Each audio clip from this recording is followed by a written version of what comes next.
हरे कृष्णा। हम पढ़ रहे हैं श्री महाभारत अष्टाधिक द्विशतमोऽध्यायः। सुंद उपसुंद की कथा, उनकी तपस्या, ब्रह्मा जी के द्वारा वर प्राप्ति, दैत्यों के यहाँ आनंदोत्सव। Unit translation, translation, go sit at the back. Those who want to hear in English can go behind. Narad उवाच शृणु मे विस्तरेणेमम् इतिहासं पुरातनं भ्रातृभिः सहितं पार्थ यथावृत्तं युधिष्ठिर। नारद जी ने कहा, इसको पांडवों, हे कुंती नंदन युधिष्ठिर, यह वृत्तांत जिस प्रकार संघटित हुआ वह प्राचीन इतिहास तुम मुझसे अपने भाइयों सहित विस्तार पूर्वक सुनो। प्राचीन काल में महान दैत्य हिरण्यकशिपु के कुल में निकुंभ नाम से प्रसिद्ध एक दैत्यराज हो गया। किसके कुल में? नाम निकुंभ, जो अत्यंत तेजस्वी और बलवान था। उसके महाबली और भयानक पराक्रमी दो पुत्र हुए, जिनका नाम था सुंद और उपसुंद। वे दोनों दैत्यराज बड़े भयंकर और क्रूर हृदय के थे। उनका एक ही निश्चय होता था, एक ही कार्य के लिए वे सदा सहमत रहते थे। उनके सुख और दुख भी एक ही प्रकार के थे और दोनों सदा साथ रहते थे। इंटरेस्टिंग, दो भाई है, उनको कुछ करना है तो निश्चय एक ही करते हो, हम ये करेंगे, दोनों साथ यही कार्य के तरफ हम जाएंगे। जो सुख है दुख है वो भी सिमिलर एकदम। उनमें से एक के बिना दूसरा न खाता पीता था, न किसी से कुछ बातचीत भी करता था। वे दोनों एक दूसरे का प्रिय करते और परस्पर मीठे वचन बोलते रहते। उनके शील और आचरण एक जैसे थे, मानो एक ही जीवात्मा दो शरीरों में विभक्त होकर रह रहा हो। वन सोल टू बॉडीज, ऐसा उनका व्यवहार था। वे महापराक्रमी दैत्य साथ साथ बढ़ने लगे। वे प्रत्येक कार्य में एक ही निश्चय पर पहुंचते। किसी समय वे तीनों लोकों पर विजय पाने की इच्छा से एकमत हो गए। अपने गुरु से दीक्षा ली, विंध्य पर्वत पर आ गए और कठोर तपस्या करने लगे। दैत्यों के गुरु कौन है? भूख और प्यास का कष्ट सहते हुए, वे सिर पर जटा तथा शरीर पर वल्कल धारण करते हुए भारी तपस्या में लगे रहे। उनके संपूर्ण अंगों में मैल जम गई। हवा पीकर रहते, खाते नहीं थे और अपने ही शरीर के मांस खंड काट काट कर अग्नि में आहुति देते। तदनंतर बहुत समय तक पैरों के अंगूठों के अग्रभाग के बल पर खड़े हो गए। दोनों भुजाओं को ऊपर उठा दिए, एक टक दृष्टि से देखते हुए व्रत धारण करके तपस्या में संलग्न रहे। उन दैत्यों की तपस्या के प्रभाव से दीर्घ काल तक संतप्त होने के कारण विंध्य पर्वत धुआं छोड़ने लगा। यह एक अद्भुत सी बात थी। विंध्य पर्वत कहाँ है? मध्य प्रदेश, विंध्याचल, तो इधर ही पास में, ज्यादा दूर नहीं। तो दो चीजें, एक है कि हवा पी के जिया जा सकता है। कैसे? अभी हमको आदत है कि हम स्थूल अन्न खाते हैं, ग्रेन्स या जो भी, वो खाने से हमको शक्ति आता है कि नहीं, प्राण शक्ति। लेकिन प्राण शक्ति प्राप्त करने के अनेक मार्ग हैं। ऐसा जरूरी नहीं कि प्राण शक्ति केवल अन्न से ही आती है। प्राण शक्ति जल में होती है। मछली कैसे जी लेती है? उसमें प्राण कहां से आता है? पानी से। सिर्फ जल प्राशन करके जिया जा सकता है अगर उसका टेक्निक मालूम है कि उससे प्राण शक्ति कैसे प्राप्त करनी। ऐसे ही हवा पीकर जिया जा सकता है। पेड़ क्या पीते हैं? हवा पीते हैं, हाँ या ना?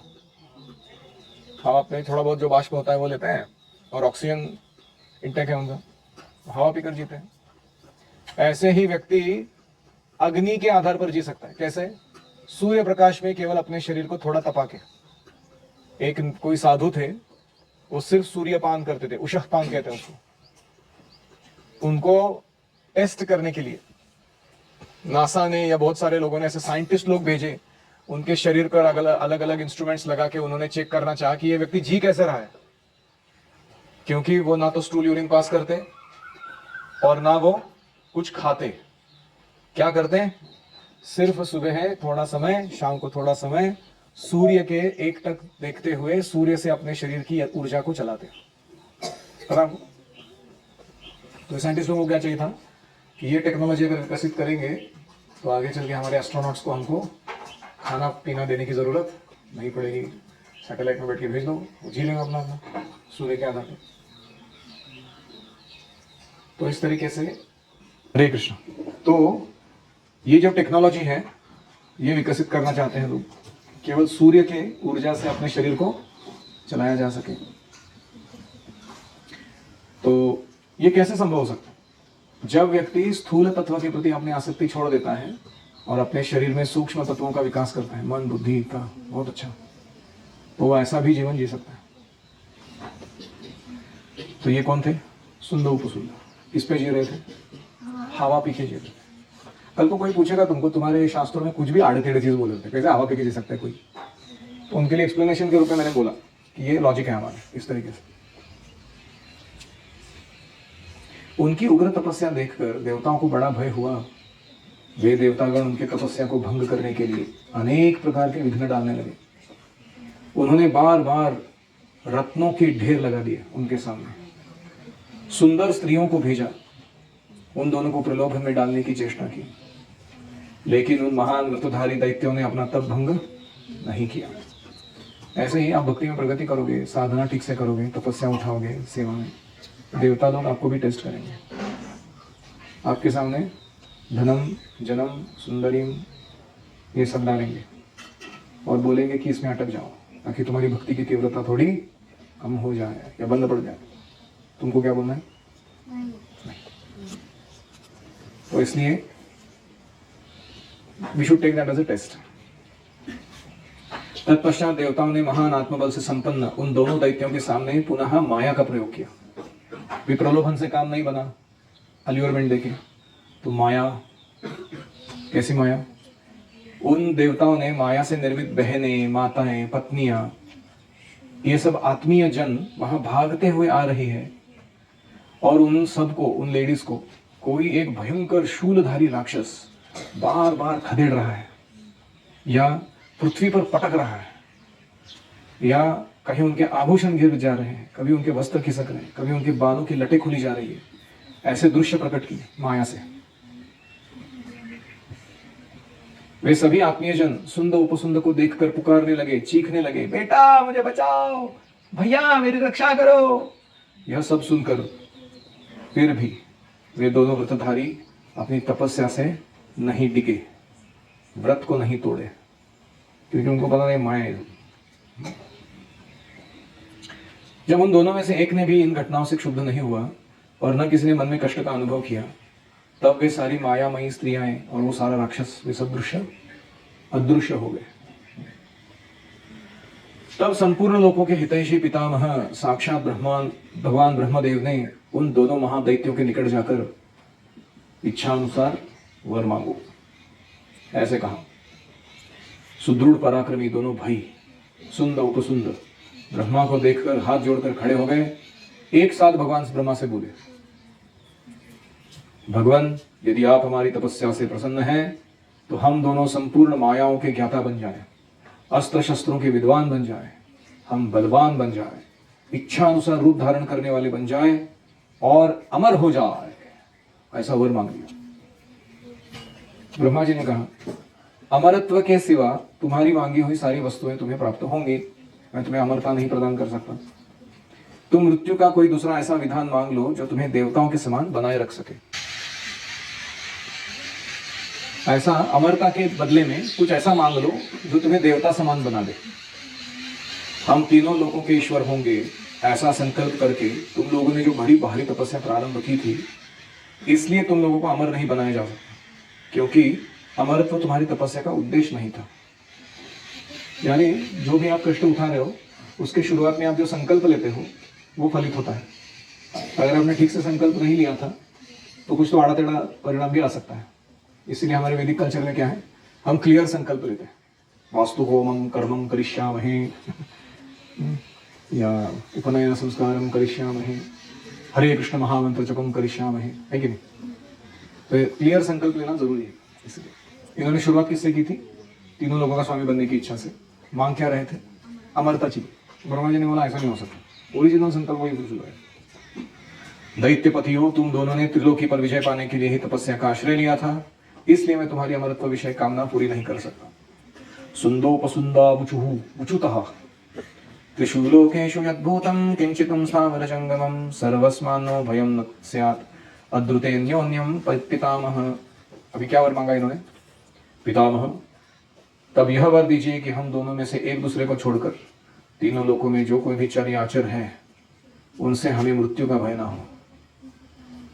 ब्रह्मा जी ने कहा, तुमने जैसी प्रार्थना की है तुम्हारी वह मुंह मांगी वस्तु मैं अवश्य दूंगा।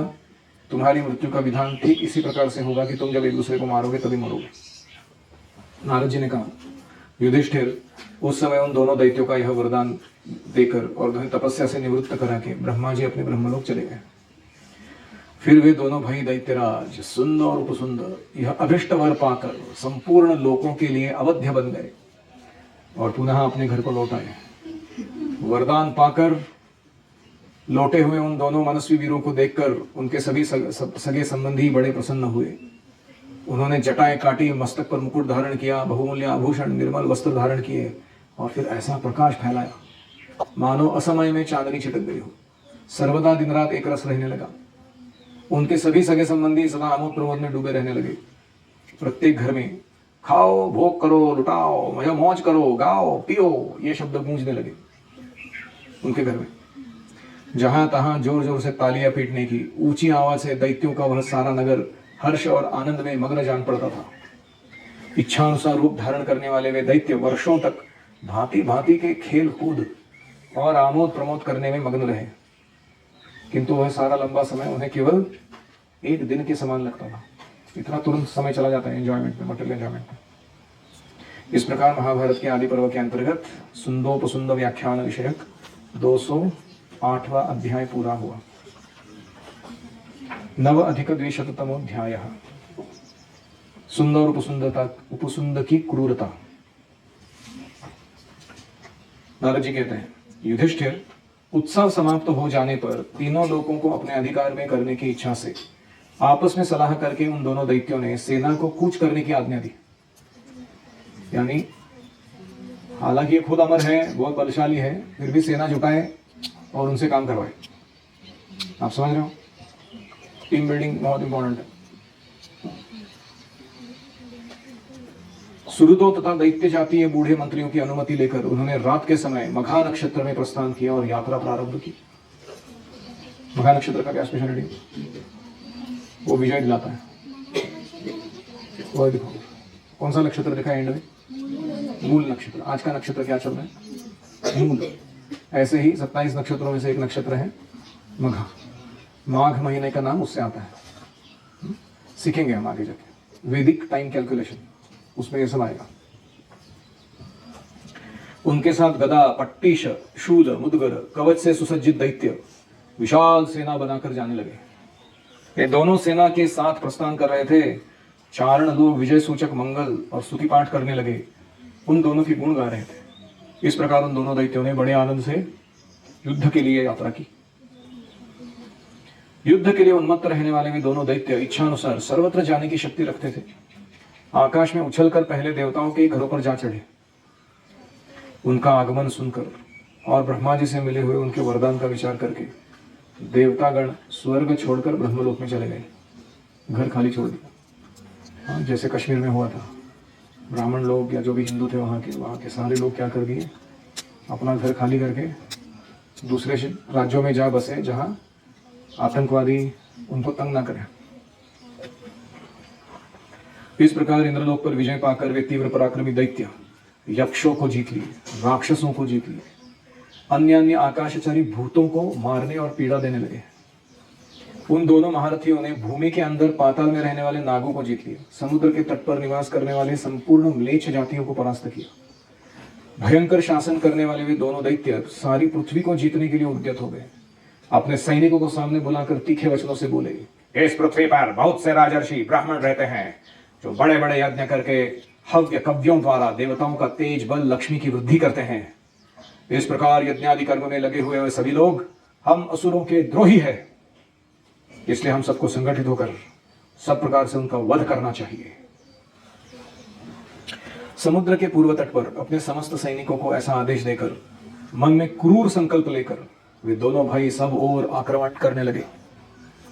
जो लोग यज्ञ करते तथा जो ब्राह्मण आचार्य बनकर यज्ञ करते उन सब का बलपूर्वक वध करते। ऐसे वो आगे बढ़ते जा रहे थे।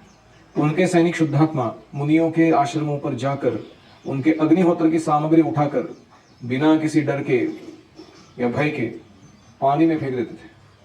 कुछ तपस्या के धनी महात्माओं ने क्रोध में भरकर उन्हें जो शाप दिए, उनके शाप भी उन दैत्यों को मिले हुए वरदान से प्रतिहत होकर उनका कुछ बिगाड़ नहीं सके। मतलब सुंदो उपसुंदो को फॉलो करके ये ऋषियों के शाप जो है वो बाउंस हो गए। इतना सुंदो उपसुंदो ने तपस्या किया था कि उनके फॉलोअर्स पे उसका असर नहीं हो रहा था श्राप का।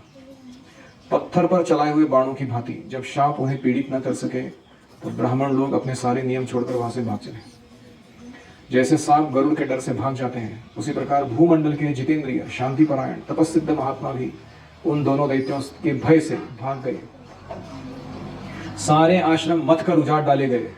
कलश और स्त्रुव तोड़ फोड़ कर फेंक दिए गए। उस समय सारा जगत काल के द्वारा विनष्ट और सूना सूना लगने लगा।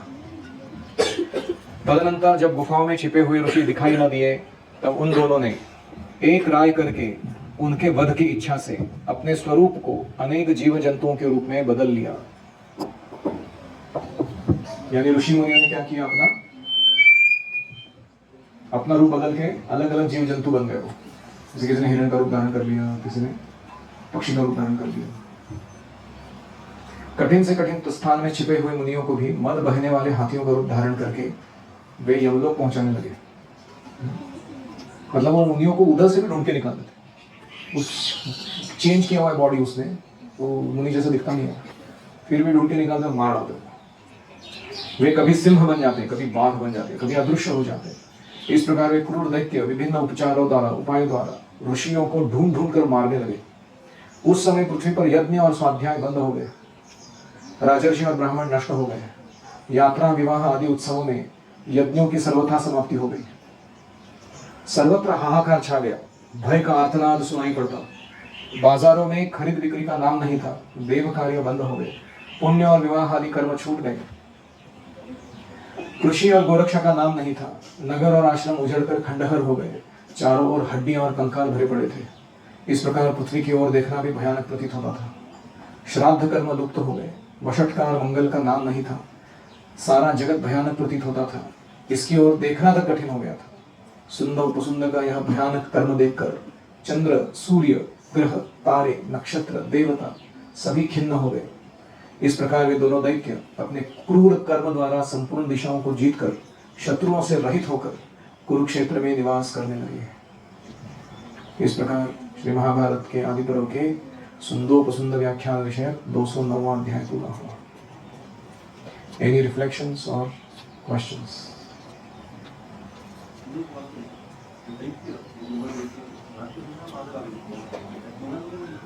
Very good question. देखो, 3 नाम आते हैं जो हम जनरली समान मानते हैं, लेकिन वो है नहीं। पहला है दैत्य, दूसरा है राक्षस और तीसरा है असुर और चौथा है दानव। ये सेम नहीं है। दैत्य दिति के पुत्र होते हैं, उनके वंश में आए होते हैं कश्यप मुनि से, उनको दैत्य कहते हैं। दानव दनु के पुत्र होते हैं, वो कश्यप मुनि की और एक पत्नी, वो दनु से आए हुए दानव कहलाते हैं। फिर असुर, असु मतलब शरीर और र मतलब रमनते, शरीर में रमण करने वाले व्यक्ति को क्या कहते हैं? असुर। यानी one who likes material enjoyment and giving material pleasure to his own body, उसको क्या मानते हैं? असुर। ये डेफिनेशन से हम सब लोग असुर हैं। आप समझ रहे हो? अगर हमें ऐसी भावना है कि मेरे शरीर की भोग पूरे करना होगा, ऐसे असुर।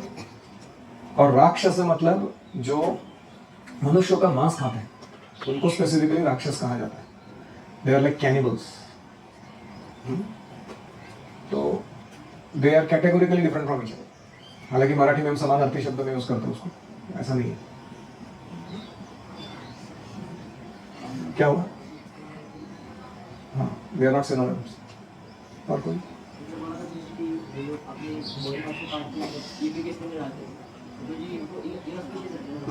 हाँ, तो जो तमोगुणी प्रवृत्ति के लोग रहते हैं वो तामसिक यज्ञ करते हैं। यज्ञ भी 3 प्रकार के होते हैं, तामसिक, राजसिक, सात्विक। तो ये सब यज्ञ जो है वो they are favoured by the असुरस।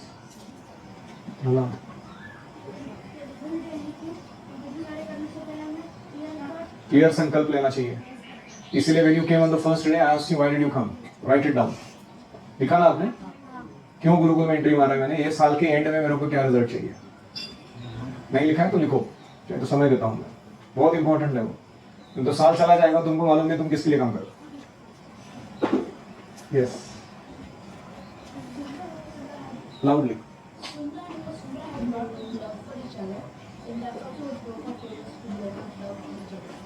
They had a lot of love for each other and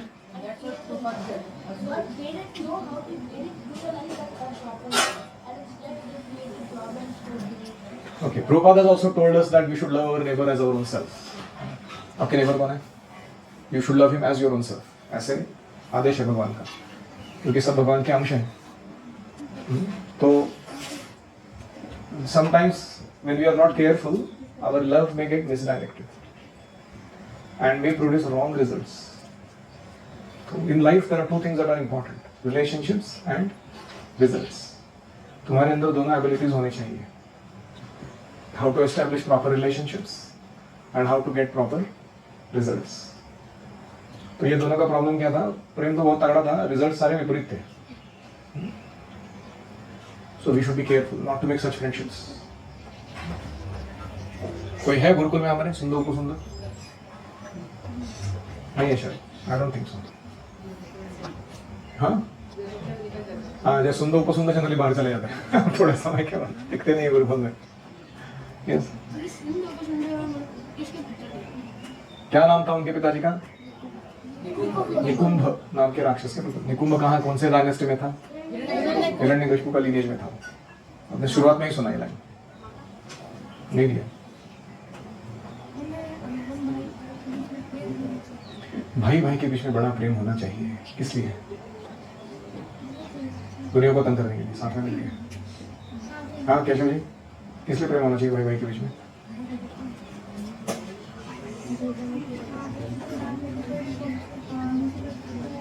To work together to do service nicely. Krishna के लिए अच्छी सेवा करने के लिए प्रेम होना चाहिए। Yes. जैसे हम भक्ति में प्रगति करेंगे, देवता हमारी टेस्ट लेंगे। हम हवा पीकर भी जी सकते हैं। हाँ, ट्राई नहीं करना। 2-3 लोगों ने ट्राई मारा था इधर वेदांत वगैरह। हाँ, तो उसको डेवलप करने का तरीका है। आपको कैसे अपने आहार को स्थूल रूप से कम करना है और सूक्ष्म रूप से बढ़ाना है, उसका टेक्निक है। उसके बिना नहीं कर सकते। अभी समय अच्छा चल रहा है, सब हम अपना साधना सेवा सब कुछ कर पाए, लेकिन आगे जाके कुछ सुंदर लोग आएंगे, हमारा सब कुछ करेंगे। हाँ, अभी समय अच्छा चल रहा है हमारा। आगे जाके कलयुग अगले 10,000 साल तक में सुवर्ण युग आने वाला है, उसमें यानी फ्लरिशिंग टाइम आने वाला है वैदिक कल्चर का वापस एक बार।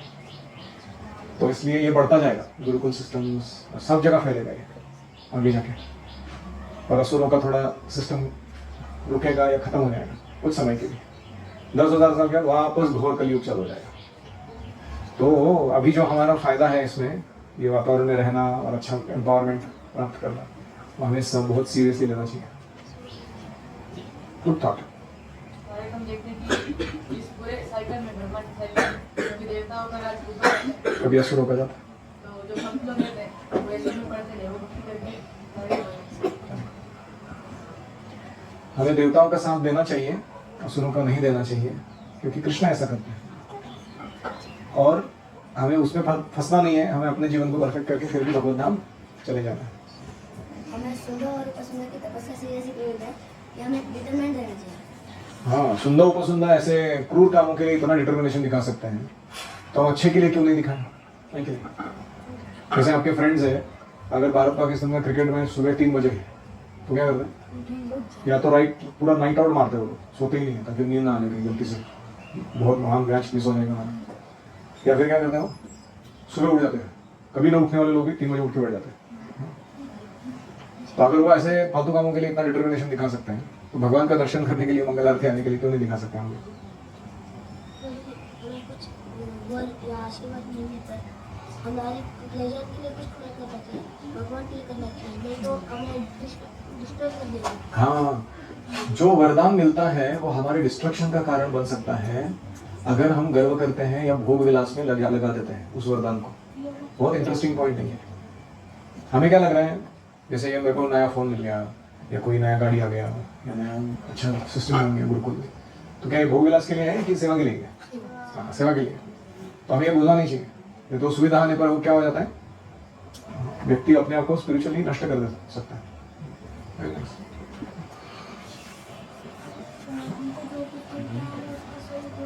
हाँ, whatever we get we should use it properly. And properly मतलब क्या? हाँ, वेरी नाइस।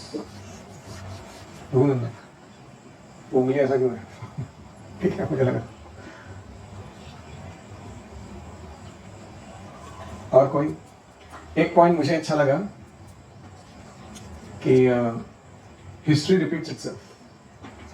ये असुरों का जो टेक्निक है ना, समाज को बर्बाद करने का, अपना अस्तित्व एस्टैब्लिश करने का, वो टेक्निक तब से लेकर अब तक सेम ही है। ब्राह्मणों को मारो, मंदिर बंद कराओ, तोड़ो फोड़ो, यज्ञ बंद कराओ, लोगों को संस्कार या पुण्य के जो कार्य है उनसे निवृत्त करा दो, टाइम पास सिखा दो कुछ तो उनको करने के लिए। ये टेक्निक जो है टिपिकल टेक्निक सही है, ऐसा नहीं कि वो अभी है तब नहीं थे, हमेशा के टेक्निक। आधुनिक युग में ये चीज कैसे किया जा रहा है कौन बता सकता है? How are this things being accomplished? Modern education system क्या करती है? हमारी जो ओरिजिनल ट्रुथ है उसको उस तक पहुंचने ही नहीं देती हमको, उसके बारे में संशय उत्पन्न करा देती है या गलत इंफॉर्मेशन दे देती है, अश्रद्धा बना देती है, वैदिक नॉलेज तक पहुंचने नहीं देती वो। दूसरा, मोबाइल टीवी वो सब क्या करते हैं हमको? हाँ, हमें ऐसे कामों में बांध कर रखते हैं जो इल्यूजरी है, उसका कोई अस्तित्व नहीं है एक्चुअल। तो फॉल्स एंगेजमेंट्स उसको कहते हैं, रियल एंगेजमेंट नहीं है लाइफ में। कुछ ऐसे रील स्क्रॉल करने में क्या एंगेजमेंट है मेरी? मैं उंगली का व्यायाम कर रहा हूँ, ऐसा कुछ है? कितने देर? 2 घंटा?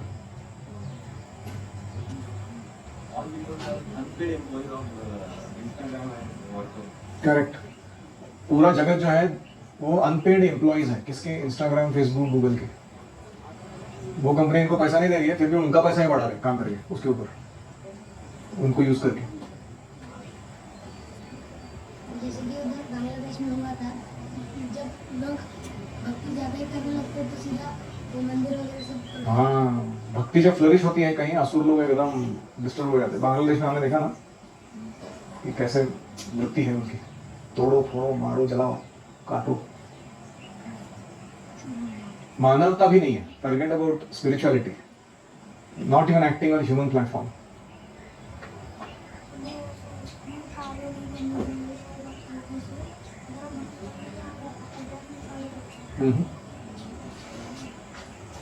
नैरेटिव भी फैलाए जाते हैं मूवीज से भी, और अन्य हाँ, नैरेटिव्स फैलाए जाते हैं मूवीज के द्वारा। न्यूज भी ऐसे छापते हैं जो वास्तविक है उसको छुपा देते हैं, कुछ तो आड़ा टेढ़ा ये चीज निकालते हैं उसमें, ताकि लोगों का विश्वास वैदिक संस्कृति से हट जाए। You should be very careful while consuming news. ठीक है, तो कल देखते हैं दशाधिकद्विशततमोऽध्यायः। ओम हरे कृष्णा कृष्णा कृष्णा हरे हरे, हरे राम राम राम हरे हरे, हरि ओम तत्सत्।